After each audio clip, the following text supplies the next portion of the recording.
An OCX file is an OLE control extension, an ActiveX component that extends the functionality of Windows applications and Internet Explorer. I'm Evan Brooks, Certified Support Engineer, and I'll help you register or troubleshoot these ActiveX control files.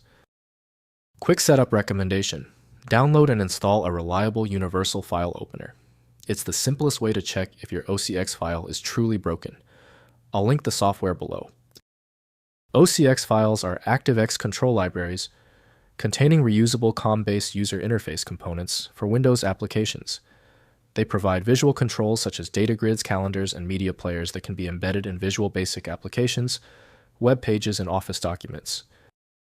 OCX files are compiled Win32 DLL binaries, implementing the IUnknown and IDispatch COM interfaces with additional OLE control interfaces. They expose properties, methods, and events through type libraries and must be registered in the Windows registry using regsvr32. For the OCX file type, Microsoft Windows from Microsoft Corporation is a trusted and reliable source. A dedicated program is essential to prevent unintended security breaches or data loss. Windows only shows file-level details, so deeper understanding depends on approved inspection software. Your first move is to test all possible decoders. Right-click your OCX file and choose Open With. Use Microsoft Windows if it is installed. If it's missing, select another program. Testing is the quickest diagnostic method. If your OCX file is not opening yet, that is normal. General troubleshooting won't work on this OCX file due to its complexity. We need to check off these specific items before we can attempt the solution. First, registering the control. Open Command Prompt as administrator and run regsvr32 followed by the full path to the OCX file. A success message confirms registration.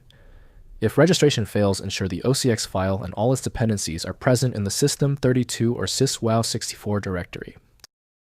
Next, troubleshooting missing controls. If an application reports a missing OCX file, identify the required control name from the error message. Download the OCX from the application vendor or use regsvr32 to re-register it. For 32-bit OCX files on 64-bit Windows, use the regsvr32 in the syswow64 folder. Finally, resolving version conflicts. If multiple applications require different OCX versions, use side-by-side assembly manifest to isolate control versions. Place the specific OCX version in the application's local directory, and create an application manifest XML file to redirect COM activation to the local copy. If compatibility checks failed, it is likely because the file extension name is shared by different developers for unrelated formats, causing your PC to use the wrong reading language. A helpful next step is to try a utility that attempts to bypass standard file associations by using raw-level data inspection to better identify the file's likely origin.